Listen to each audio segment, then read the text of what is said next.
Itu kan dialog-dialog yang sering kita dengar di masyarakat pasisi. Kita harus bangkit. Pasisi ini harus menunjukkan kembali bahwa Barus masa lalu itu penebar cahaya ke republik ini. Karena itu republik ini nggak boleh meninggalkan sejarah.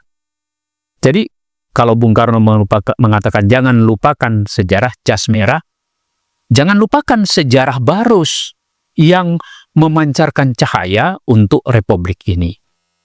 Jadi 17 Agustus 2025 ini haruslah kembali mendorong bangkitnya apa yang menjadi pesan moral dari Barus sebagai titik nol masuknya peradaban Islam di Nusantara.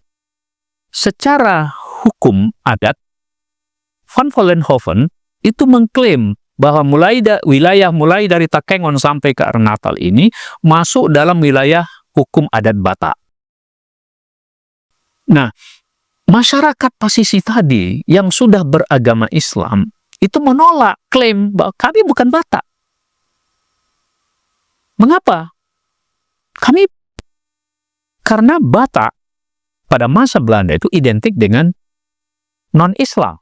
Jadi karena itu menolak ini klaim dari Van Vollenhoven itu, kami tidak masuk dalam wilayah hukum itu karena kami secara fakta dalam ekspresi budaya kami tidak menggunakan budaya Batak. Kami menggunakan budaya yang sudah dipengaruhi oleh Islam. Jadi walaupun secara jarak ya berapa kilometer lah antara Tarutung itu dengan Sibolga, 60 kilometer. Ya, tetapi ketika mereka sudah menjadi Islam, mereka bukan Batak, mereka Pasisi. Sehingga secara antropologis, mereka yang berasal dari bukan Batak, yang Batak, Jawa, Bugis, bahkan yang dari India, Arab, itu kemudian menyebut dirinya Pasisi karena ada kesamaan bahasa. Salah satu unsur dari etnis itu adalah kesamaan bahasa. Jadi ada bahasa, ada adat yang sama. Kalau kita lihat kepada budaya itu kan dimulai dari ide, gagasan kemudian terungkap dalam berbagai. Anda menyaksikan Just Talk, Justice Talk Show, bincang-bincang keadilan, politik, hukum, ekonomi, dan budaya bersama Hadi Priyono dari Jurnal Politik TV yang diberdayakan oleh visibangsa.com, media merdeka mencerahkan bangsa. Pemirsa, berjumpa lagi dalam bincang spesial Jurnal Politik TV. Just Talk, Justice Talk Show, bincang-bincang keadilan seputar keadilan hukum, politik, budaya, ekonomi, pendidikan. Di penghujung bulan Juli ini, sebentar lagi kita akan memasuki bulan kemerdekaan, Agustus tahun 2025. Kita kedatangan tamu. Bukan jamu sembarang jamu, tapi ini jamu penguat badan. Bukan tamu sembarang tamu, ini tamu dari Medan. Kita kedatangan seorang tamu, Ketua Umum Majelis Budaya Pasisi, MABSI, dengan Dr. Jahrin Piliang, yang alhamdulillah sudah hadir bersama kita. Pak Jahrin, terima kasih ini sudah berkunjung ke studio kita, Jurnal Politik TV. Selamat datang, dan kesempatan ini tentu saja kita ingin mengorek-ngorek. Sebentar lagi kita masuk bulan kemerdekaan. Kita sudah merdeka 80 tahun. Ya, kan ini kemerdekaan tidak ujug-ujug muncul 80 tahun yang lalu.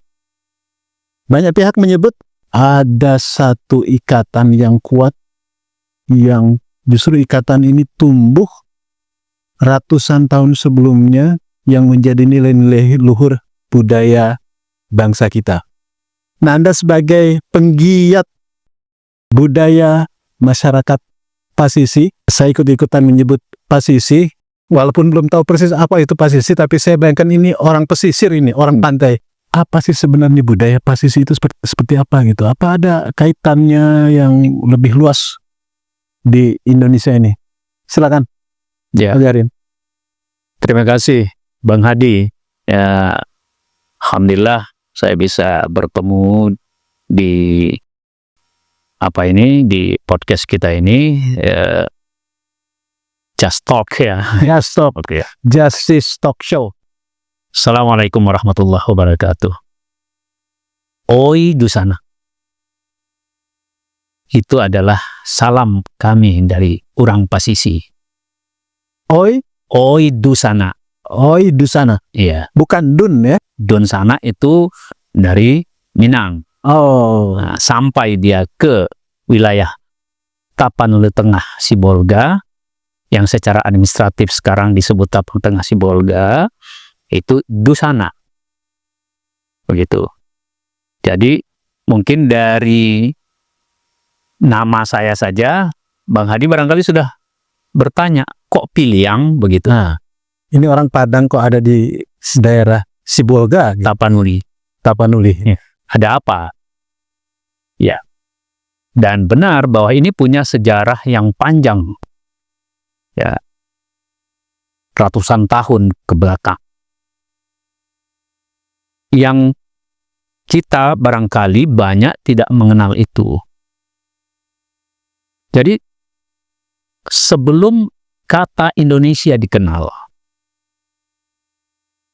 orang menyebut negeri ini adalah Swarna Dwipa, yang artinya pulau emas di Sumatera. Dan merujuklah itu ke Sriwijaya. Jadi masa kerajaan Sriwijaya. Tapi sebelum itu ada lagi Nusantara. Yang kata Nusantara itu sudah muncul ya, sekitar 1200 sampai dengan 500 sebelum Masehi. Di dalam kitab Weda itu sudah disebut. 5 sampai 10 abad sebelum Masehi. Ya. Nah, tapi kata Nusantara itu sendiri belum tahu di mana itu pulaunya. Yang jelas kata itu sudah ada. Kalau kita tarik ke Indonesia, itu baru muncul kemudian pada masa Sumpah Palapa Gajah Mada. Ya, itu yang selalu dijadikan rujukan. Nah, baru kemudian dari kata Nusantara itu berkembang 1908, mulailah muncul kata Indonesia. Nusantara.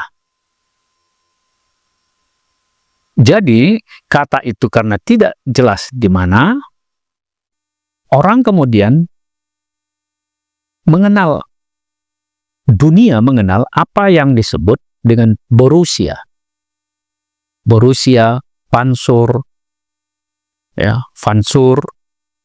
Itu, mengapa orang mengenal itu, ada karena rempah-rempah aromatik dan emas. Rempah-rempah aromatik itu ada di Fansur tadi. Ada di Borussia tadi. Borussia itu. Jadi, itu jauh sebelumnya. Apa saja rempah-rempah aromatik itu? Antara lain, kapur barus. Kemenyan. Pokoknya rempah-rempah yang aromatik, yang menyegarkan. Nah, kalau kita bicara kapur barus, hubungannya kemana? Pasti hubungannya ke masa-masa Fir'aun, ketika pengawetan mayat menggunakan kapur barus itu. Kapur barus itu bukanlah kapur barus seperti yang kita lihat sekarang, yang bulat-bulat putih itu. Bukan yang istilahnya kamper itu, bukan ya? Nah, istilahnya kamper. Jadi kamper itu ada satu pohonnya, pohon, dari pohonnya itu keluar getah.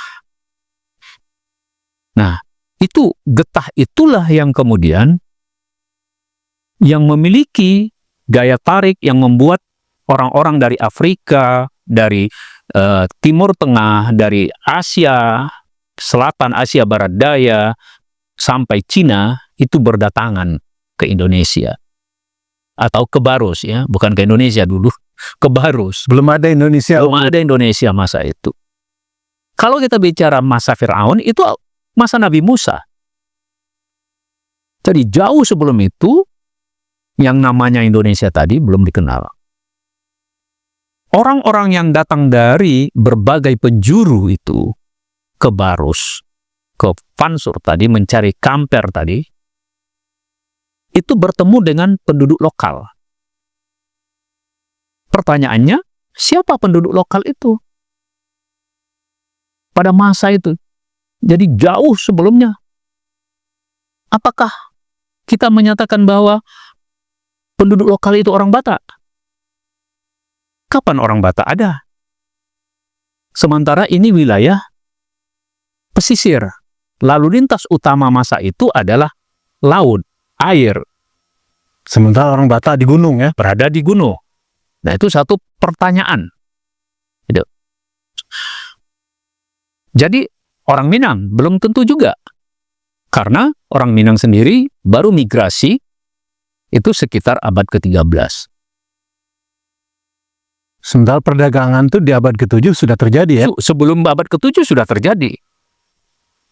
Nah, jadi inilah yang menunjukkan betapa Baros itu adalah satu kawasan perdagangan internasional, dia megapolitan pada masanya. Karena berbagai perdagangan yang terjadi dengan para pedagang internasional. Karena itu, karena ini pusat perdagangan, maka banyak orang yang berdatangan, berinteraksi dengan penduduk lokal. Inilah yang kemudian melahirkan apa yang disebut dalam antropologi itu, akulturasi kah, asimilasi kah, tapi yang lebih jelas itu nampaknya akulturasi. Ya. Kalau asimilasi nanti ada bagian-bagian tertentu dari budaya orang itu yang tersingkir ya. Ya, tersingkir. Nah, kalau ini sepertinya diakomodasi menjadi sebuah entitas baru. Gitu.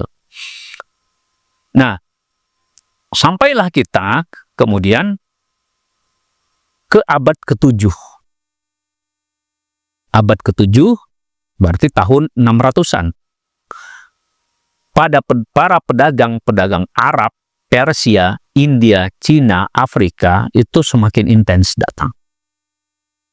Datanglah mereka ke Baros, berinteraksi di situ, dan pada masa itulah pertama sekali Islam masuk. Jadi, pintu gerbang pertama di Nusantara ini, Islam itu adalah Baros. Jadi Baros jangan hanya lihat titik kecil secara administrasi yang meliputi Tapanuli Tengah, Sibolga sekarang. Itu kecil sekali. Nanti bisa dilihat pengaruhnya itu sampai di mana. Ya. Itu kalau di ujung, ya di utara Pulau Sumatera itu ada Lamuri namanya. Itu daerah Aceh itu, Aceh, Banda Aceh sekarang itu. Terus di sini ada Fansur tadi. Dari kata Fansur inilah kemudian kita mengenal tokoh yang namanya Hamzah Fansuri. Gitu. Fansuri ini menunjukkan daerah ya? Ya, untuk saat itu ya, pada itu disebut Fansur. Atau Barosia tadi, Baros. Nah, inilah. Jadi, masuklah di sini Islam tahap awal sekali, secara individual. Ini nanti kita bisa buktikan dari peninggalan benda-benda yang ada. Jadi pengaruhnya ini secara individual, bukan misalnya dinasti Abbasiyah, kan itu di tahun 600-an pun masih di penghujung dinasti Abbasiyah ya. Bukan ke kerajaan, tapi perorangan mungkin, pedagang, yang kemudian berinteraksi. Iya. Bisa jadi di luar kekhalifahan hubungannya ya. Betul. Di luar kekhalifahan. Ini individual. Jadi sahabat-sahabat Nabi yang menyebar termasuklah yang pertama masuk ke sini. Walau jejak sejarah itu kemudian kita sekarang kesulitan menemukan dokumen-dokumen untuk itu. Manuskrip-manuskrip itu nggak kita temukan. Apa jejak yang masih tertinggal di Barus sebagai gerbang awal masuknya pengaruh Islam yang saat itu di tahun 600-an atau abad ke-7? Ada 2 situs yang sudah ditemukan oleh para arkeolog. Yang pertama ditemukan itu situs Lobutua. Ya, Lobutua itu di Barus. Itu adalah kota yang disebut kota Barus itu Lobutua itu. Jadi itu ada benda-benda peninggalan yang ditemukan sudah digali itu bekerja sama dengan Prancis itu dulu, para peneliti Indonesia dan Prancis menemukan berbagai benda-benda itu. Nah, itu benda-benda yang ditemukan di Lobutua itu adalah benda-benda yang berusia sekitar abad 9 dan 11 Masehi. Jadi sekitar tahun 800-an sampai ke tahun 1000. Itu satu Lobutua. Yang terakhir sekitar 2019 ini itu ditemukan lagi benda-benda di Bongal. Bongal itu ke arah selatan, ke perbatasan Tapanuli Selatan sekarang. Tidak terlalu jauh dari lapangan terbang Pinang Sori yang sekarang ada di Kecamatan Lungun. Kalau sekarang di Kecamatan Badiri namanya, dia itu Desa Jago-Jago. Nah, itu sudah ditemukan. Di situ sudah banyak ditemukan koin mata uang pada masa kekhalifahan Abbasiyah. Manik-manik, ya kemudi kapal yang panjangnya 9 meter. Kemudi perahu masa itu ya. Iya. 9 meter panjangnya. Kemudinya saja. Gitu. Ternyata itu adalah benda-benda yang terbaca dari benda-benda itu abad ke-7 dan ke-8. Abad ke-7 dan ke-8. Ini ternyata lebih tua 200 tahun dibanding benda-benda yang ditemukan di Lobutua. Tapi bukan berarti Bongal ini terpisah dari Barus. Dia bagian dari Barus ini. Jadi, inilah yang sekarang sudah ada museum kecil itu karena berkat bantuan dari pihak swasta, Sultanate Institute.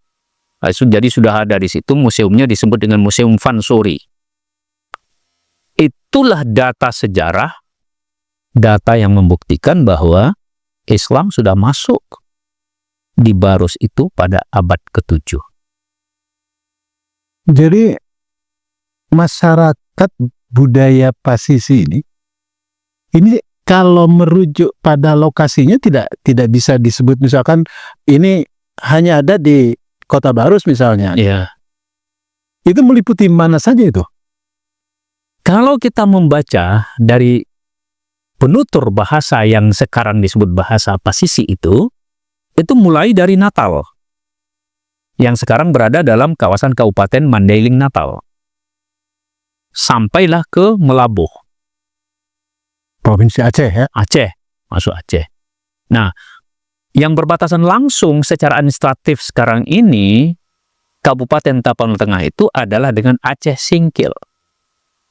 Di Aceh Singkil itu dan di Tapanuli Tengah itu terdapat 4 pulau yang kemarin diperebutkan. Oh, yang kemarin rame-rame ya tuh. Pulau Panjang, Pulau Lipan, Mangki Gadang, Mangki Ketek. Itu. Nah, orang-orang Tapanuli Tengah sejak saya generasi keempat. Ya, saya, ayah saya, berarti atok saya, angku saya. Nah, ayah angku saya ini namanya Muhammad Taib. Ini generasi pertama dari Minangkabau yang merantau ke Barus tadi, wilayah yang disebut Barus itu. Ya, bersama dengan, kalau nggak salah saya, angkunya Pak senior kita, Pak Akbar Tanjung. Ada dari Pariaman sana. Jadi wilayahnya sampai sebegitu. Makanya kalau Bang Hadi misalnya jalan-jalan ke Subulus Salam, bagian dari Singkil sekarang dia menjadi kota kan, kota Madia, Ya. kota dia. Itu bahasanya bahasa pesisir. Dan ada sebagian besar juga berbahasa Papa. Bahasanya saudara kita yang sekarang wakil bupati, Pak Mutsuito Solim. Nah, kalau kita hubungkan Papa itu dengan pasisi tadi, memang sekarang ini yang paling banyak pohon kapur barus itu berada di wilayah Papa Barat itu. Nah, di kawasan yang namanya Baru sekarang, itu barangkali sudah jarang ditemukan. Mungkin masih ada beberapa batang. Gitu. Justru pohon-pohon itu lebih banyak di Pak sekarang. Iya, Papa Barat. Nah, jadi wilayahnya itu sampai segitu. Nah, tapi kemudian ketika Belanda sudah masuk, kan, ya kita sebutlah 1700-an, berarti abad ke-18 abad ke-18.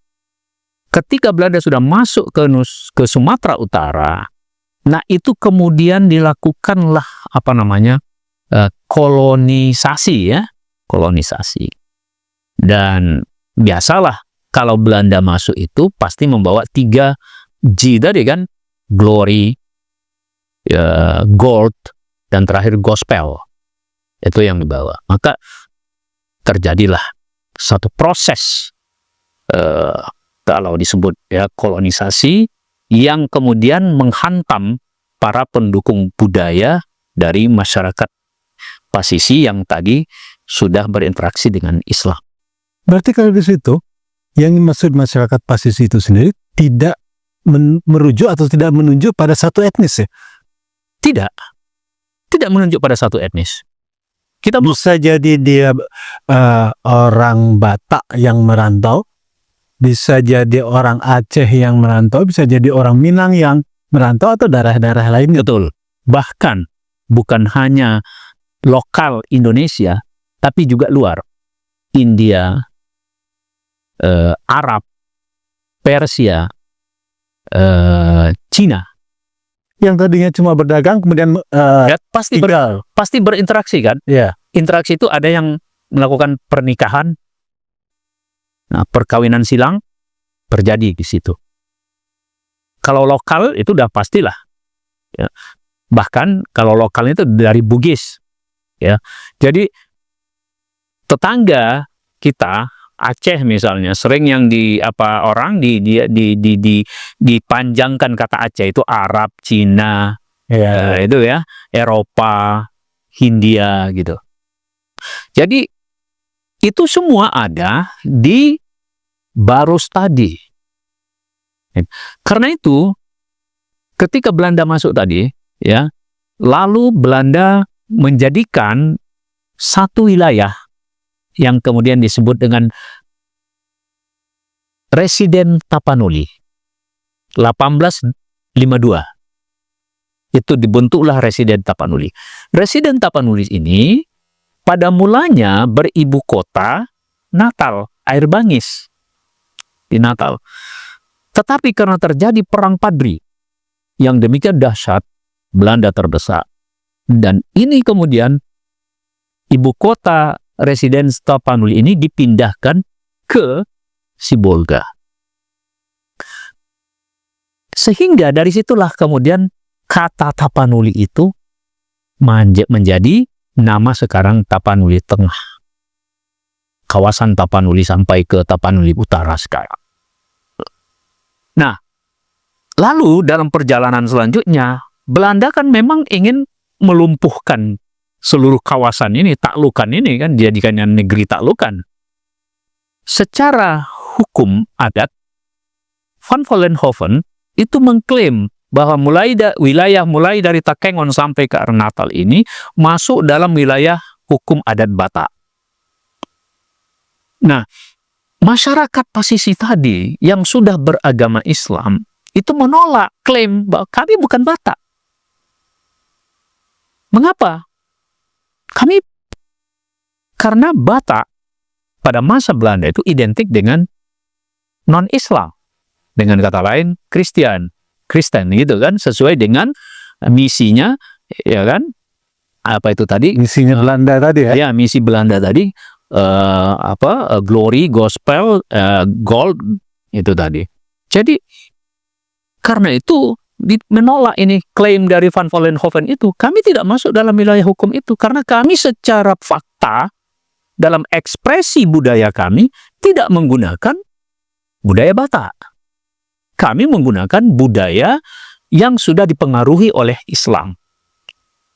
Walaupun secara genealogis, ada orang-orang Pasisi ini yang bermarga Batak. Jadi, makanya kemudian, itulah muncul ungkapan, ya kalau di Sumatera Timur, bukan kampak sembarang kampak pembelah kayu, bukan Batak sembarang Batak sudah menjadi Melayu. Kami di Pasisi itu bukan kampak sembarang kampak terbuat dari besi. Bukan Batak sembarang Batak sudah menjadi Pasisi. Maka nanti akan ditemukan teman-teman Bang Hadi yang ada di Medan sana, bermarga Pasaribu, ya Fajri Effendi Pasaribu misalnya. Nah, ada lagi nanti Sahrul Pasaribu, ya, ada bermarga Panggabean, ada bermarga Manurung Hutauru, teman kita Sarfi Hutauru misalnya. Semua itu tidak nampak Bataknya. Tidak nampak Bataknya. Itulah. Jadi, walaupun secara jarak ya, berapa kilometer lah antara Tarutung itu dengan Sibolga, 60 kilometer. Ya, tetapi ketika mereka sudah menjadi Islam, mereka bukan Batak, mereka Pasisi. Sehingga secara antropologis, mereka yang berasal dari bukan Batak, yang Batak, Jawa, Bugis, bahkan yang dari India, Arab, itu kemudian menyebut dirinya Pasisi karena ada kesamaan bahasa. Salah satu unsur dari etnis itu adalah kesamaan bahasa. Jadi ada bahasa, ada adat yang sama. Kalau kita lihat kepada budaya itu kan dimulai dari ide, gagasan kemudian terungkap dalam berbagai aktivitas, lalu kemudian melahirkan hal-hal yang bersifat benda maupun non-benda. Jadi 3 hal di situ. Ide, gagasan, kemudian aktivitas yang muncul, ekspresi dari ide ini. Ya, mengapa kita melakukan sesuatu kan didasarkan pada pikiran. Ada pikiran dulu, ada gagasan dulu melahirkan itu. Lalu pikiran-pikiran yang kemudian melahirkan gagasan tindakan-tindakan itu melahirkan benda-bendanya. Ada yang berbentuk benda, ada yang berbentuk non-benda. Jadi ini ada kesamaan semua. Maka dari sudut itu memenuhi syarat disebut etnis. Secara hukum lokal, pemerintah Sumatera Utara itu sudah menerbitkan perda perlunya memelihara budaya atau bahasa daerah di Sumatera Utara itu. Ada 8, ya, yaitu Melayu, Toba, Simalungun, Karo, Pakpak, kemudian Mandailing, Nias, dan terakhir Pasisi. Jadi ini disebut dalam tanda petik, saya sebut, disebutlah etnis asli Sumatera Utara. Itu. Padahal banyak kan? Ada Minang, ada Jawa. Tapi sesungguhnya pasisi ini juga akulturasi dari berbagai etnik ya. Betul. Jadi kalau kita sebut 8 tadi, 7 dari etnis-etnis ini ada di Pasisi. Ditambah teman-teman kita etnis Jawa, etnis Sulawesi, Kalimantan, gitu. Nilai-nilai Islam kalau demikian, perkembangan tumbuh berkembangnya kultur masyarakat Pasisi itu yang bahkan 5-10 abad sebelum Masehi juga sudah mulai terbentuk, ya kan. Kemudian pada abad ke-7 ada data-data yang situs-situs arkeologi dan lain sebagainya, ya kan. Kemudian di abad ke-15 tumbuhlah pengaruh-pengaruh Islam dalam konsep kerajaan. Misalnya di Aceh ada kerajaan Samudra Pasai, di Jawa ada kerajaan Demak, bahkan di bagian timur sana ada Kesultanan Tidore. Itu saya menduga-duga apakah ini ada pengaruh dari katakanlah bangsa Pasisi ini, ya kan, gitu. Karena kan kalau disebut suku, dari berbagai suku ini, ya kita katakanlah untuk sementara bangsa Pasisi, ya kan. Nah, ada nggak kira-kira temuan-temuan, Pak Jahrim, bahwa pengaruh mereka ini menyebar ke seluruh pesisir-pesisir di Indonesia ini? Ya, saya ingin mengatakan karena Islam masuk awal pertama di Barus, tentu orang-orang yang kemudian menganut Islam ini, yang kemudian orang-orang juga datang dari berbagai suku bangsa tadi, kan berinteraksi. Mereka berinteraksi, ada yang beragama Islam, ada yang bukan. Tapi yang beragama Islam ini yang kemudian melakukan perkawinan silang di sini, pastilah juga akan melanjutkan perjalanannya. Apakah keturunannya yang akan ke kampung asal dari mana dia datang, dan seterusnya. Aceh itu adalah wilayah terdekat sekali dengan Barus. Karena itu Islam pertama kali masuk di Barus secara individual. Tapi secara state, secara kenegaraan, harus kita akui Aceh adalah kerajaan pertama Islam. Jadi dalam bentuk state. Jadi kalau rajanya sudah masuk Islam, maka seluruh tatanan institusi yang ada masyarakatnya itu sudah menjadi Islam. Nah, ini juga kerajaan-kerajaan ini tumbuh di berbagai penjuru yang namanya Swarna Dwipa ini tadi, yang namanya Nusantara ini.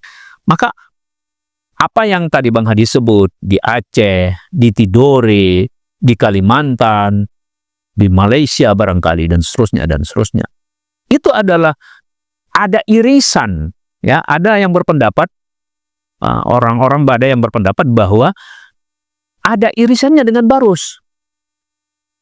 Ya, secara sederhana saja, mohon maaf, tidak bermaksud menonjolkan, tapi salah seorang tokoh nasional kita, ya saya sebutlah Pak Yusuf Kalla, istrinya itu punya irisan dengan Barus. Bu Ida itu? Iya, yang kemudian ke ini kan ke Sumatera Barat, ya. Nah, punya irisan dengan itu. Raja Ali Haji yang menulis Gurindam 12 itu yang ada di Pulau Penyengat, Kepulauan Riau. Di Barus, jauh sebelum itu sudah dikenal Gurindam Barus. Kita mengenal tokoh Hamzah Fansuri. Kata Fansuri itu sendiri dari Fansur tadi. Barus ya? Barus. Gitu. Nah, Hamzah Fansuri inilah yang kemudian juga punya hubungan dengan Aceh. Sampai universitasnya ada yang disebut dengan Syekh Kuala itu. Nah, sekarang coba telusuri siapa Syekh Kuala itu. Siapa itu Abdul Raub As-Singkili itu? Pasti punya irisan dengan Barus. Gitu.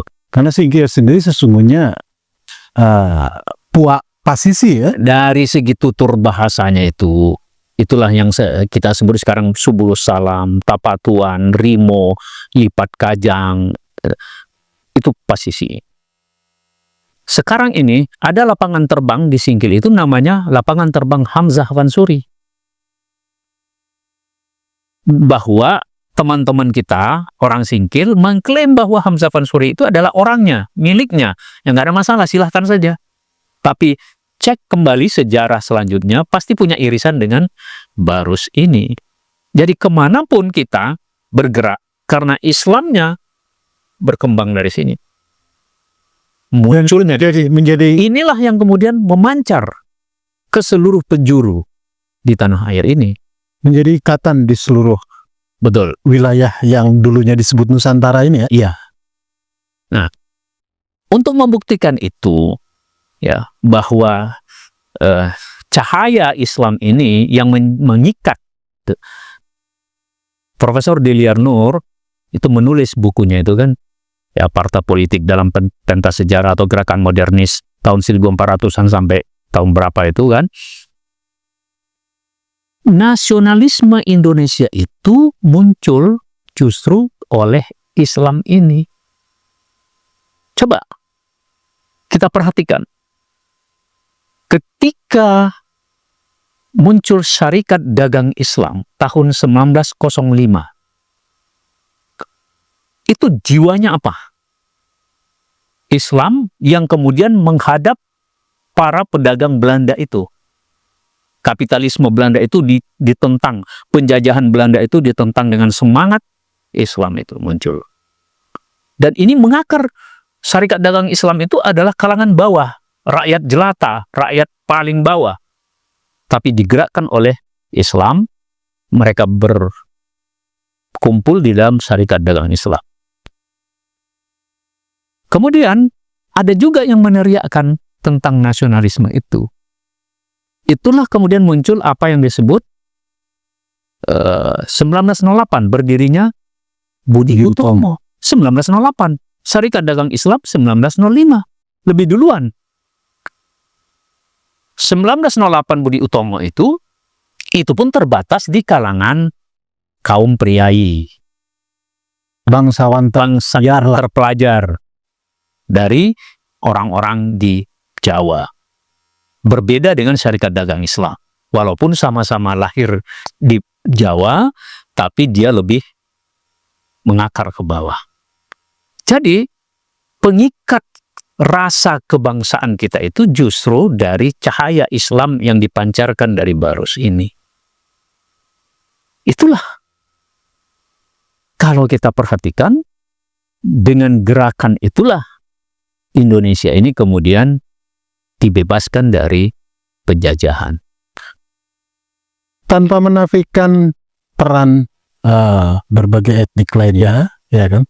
Bisakah kita tarik benang merah bahwa sesungguhnya kesadaran kebangsaan itu muncul karena Islam, nilai-nilai Islam yang tumbuh dan menyebar yang awalnya dari Barus. Mungkin bisa dikaitkan seperti itu?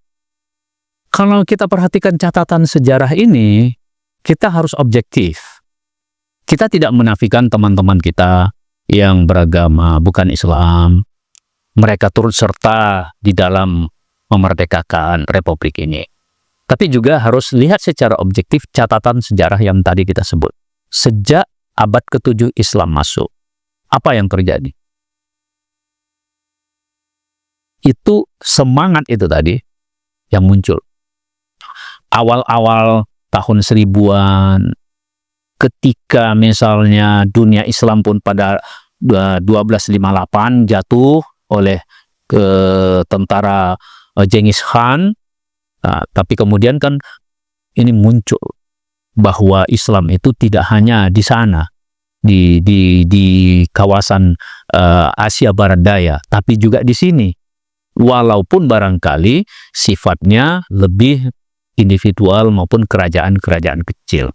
Bukan diplomasi politik antar kerajaan ya? Bukan ya? Bukan. Jadi dia muncul, masuk terus. Sehingga semangat itu tadi membebaskan orang untuk berani menyatakan perlawanan terhadap kolonialisme. Itu sikap kebangsaan yang secara positif tumbuh dan berkembang ya. Betul. Kembali lagi ke soal Barus tadi. Kalau Anda tadi menceritakan bahkan 5 sampai 10 abad sebelum Masehi itu ditemukan data-data bahwa bangsa Pasisi ini sudah berkomunikasi, sudah berdagang, ya kan gitu. Ini artinya kan ini adalah sekelompok orang, sekelompok etnis yang punya kesamaan berpikir, dan tentu punya kemampuan yang luar biasa ini. Paling tidak kemampuan komunikasi dunia, ya kan?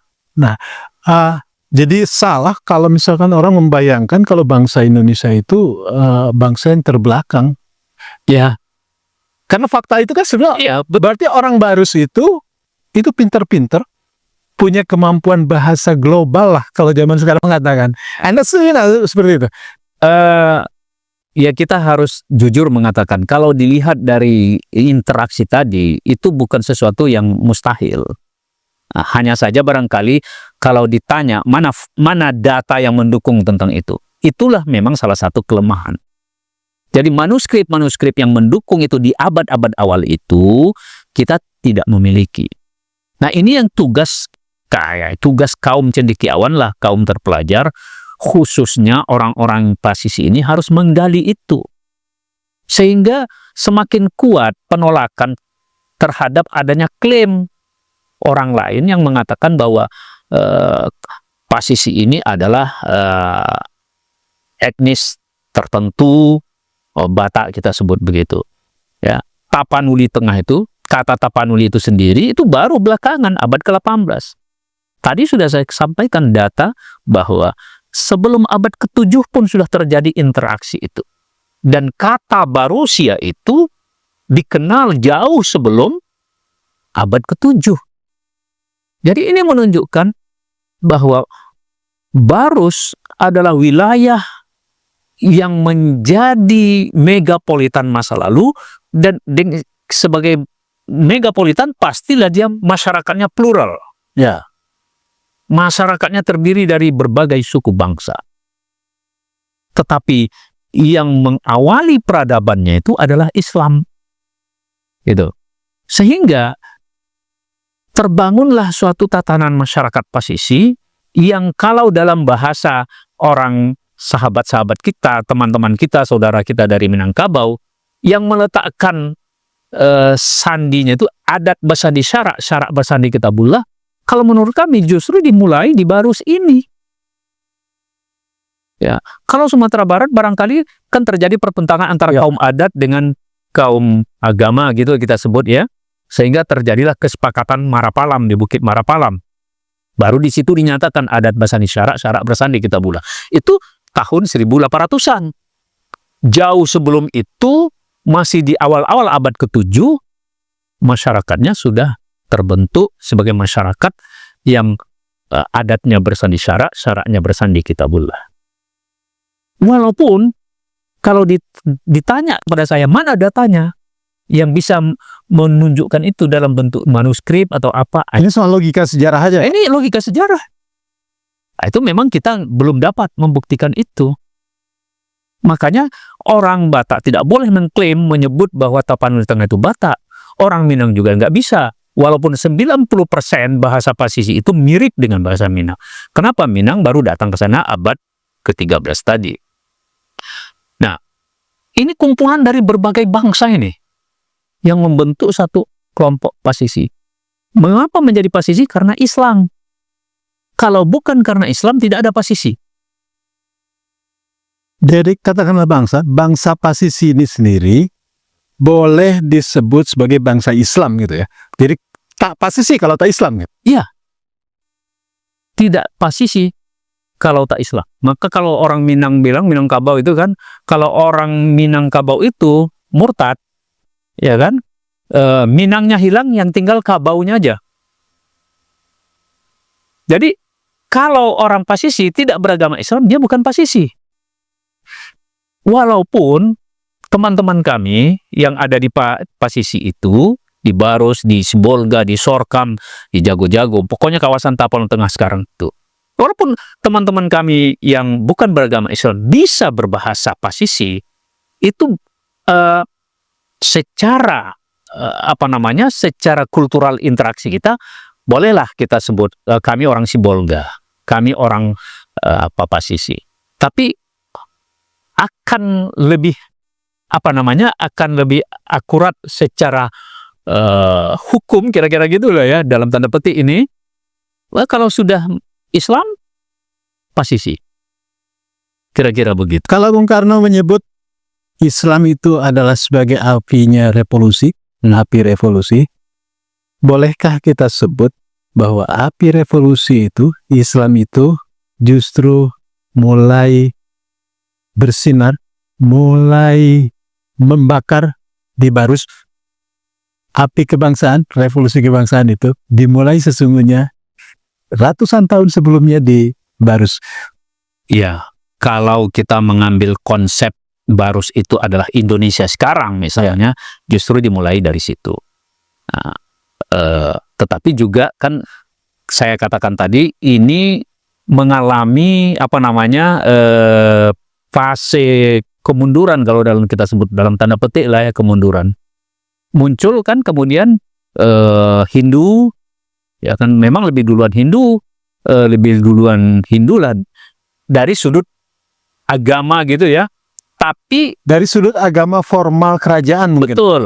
Betul. Dari sudut agama formal. Kalau kita bicara Islam yang sekarang, itu memang duluan Hindu. Tetapi kalau kita bicara Islam sebagai satu ajaran, dia tidak dimulai dari Nabi Muhammad. Ya kan, Isa itu membawa wahyu Islam. Musa, Islam, Ibrahim, dan seterusnya. Ya, Barus sudah berdagang dengan Firaun, gitu. Negerinya original, negerinya Firaun, orang-orang negerinya dari Firaun. Berarti sudah berkomunikasi di zamannya Nabi Musa ya. Betul. Karena itu, kalau mau kita sebutlah sekarang Yahudi sebagai suatu ajaran yang dibawa oleh Nabi Musa, Yahudi yang betul itu kan adalah Yahudi yang dalam Taurat itu. Berarti Islam. Yang dibawa oleh Nabi Isa itu, yang disebut dalam Injil itu, adalah Islam. Terakhir, Nabi Muhammad bawa Islam. Karena itu tadi, karena kapur Barus yang sudah juga dipergunakan oleh bangsa Mesir untuk mengawetkan ini tadi, dengan sendirinya, kehidupan orang-orang Firaun ini sudah mengenal Barus. Itu artinya masa Nabi Musa ya sudah ada berinteraksi dengan orang-orang lokal Barus. Catatan kita, pelajarin dari obrolan kita yang cukup menarik ini. Pertama, membangkitkan kembali bangsa Pasisi itu utama juga untuk membangkitkan semangat kebangsaan. Yang kedua, semangat kebangsaan ini tak menjadikan bangsa kita, khususnya kaum Pasisi ini, bangsa Pasisi ini, untuk inferior, karena sesungguhnya dia adalah superior di zamannya, gitu. Ya. Mungkin itu, Bang Yarin, beberapa catatan kita. Sebelum kita akhiri, ada hal yang ingin disampaikan, terutama terkait dengan 80 tahun Indonesia Merdeka, dan apa yang kita lakukan untuk kembali membangkitkan bangsa ini, termasuk membangkitkan semangat masyarakat, semangat bangsa Melayu, semangat bangsa Pasisi. Iya. Jadi yang terakhir itu tadi, jangan merasa inferior. Harus punya semangat, bangkit kembali, karena Barus itu jaya, hebat masa lalu. Ya, karena terlalu lama dia terpendam. Maka ibarat orang mengatakan itu bagaikan mengangkat batang terendam. Kalau mengangkat batang terendam, itu artinya batang itu masih di atas air. Ini Pasisi ini bukan batang terendam, tapi batang yang terbenam. Jadi diperlukan nafas yang panjang untuk menyelam, mengangkat batang ini ke atas. Jadi terlalu besar tenaga yang harus disiapkan untuk mengangkat itu. Nah, karena itu orang Pasisi nggak boleh pesimis. Nggak boleh, padialah ba itu, apobana, gitu itu kan. dialog-dialog yang sering kita dengar di masyarakat Pasisi. Kita harus bangkit. Pasisi ini harus menunjukkan kembali bahwa Barus masa lalu itu penebar cahaya ke Republik ini. Karena itu Republik ini nggak boleh meninggalkan sejarah. Jadi kalau Bung Karno mengatakan jangan lupakan sejarah jas merah, jangan lupakan sejarah Barus yang memancarkan cahaya untuk Republik ini. Jadi 17 Agustus 2025 ini haruslah kembali mendorong bangkitnya apa yang menjadi pesan moral dari Barus sebagai titik nol masuknya peradaban Islam di Nusantara. Kira-kira begitu. Baik, terima kasih Ujarin. Tentu saja kita ingin beberapa waktu ke depan ingin juga kembali berbincang-bincang, kembali juga untuk membangkitkan Batang yang terbenam ini. Iya. Terima kasih Ujarin sekali lagi. Kita tutup dengan salam Pasisi. Ya. Sip. Oi Dusana. Terima kasih. Assalamualaikum warahmatullahi wabarakatuh. Pemirsa, nantikan perbincangan menarik lainnya hanya di Jurnal Politik TV. Media merdeka mencerahkan bangsa. Billahi taufiq wal hidayah. Wassalamualaikum warahmatullahi wabarakatuh. Oi Dusana. Oi Dusana. Anda menyaksikan Just Talk, Justice Talk Show. Bincang-bincang keadilan, politik, hukum, ekonomi, dan budaya bersama Hadi Priyono dari Jurnal Politik TV yang diberdayakan oleh visibangsa.com. Media merdeka mencerahkan bangsa.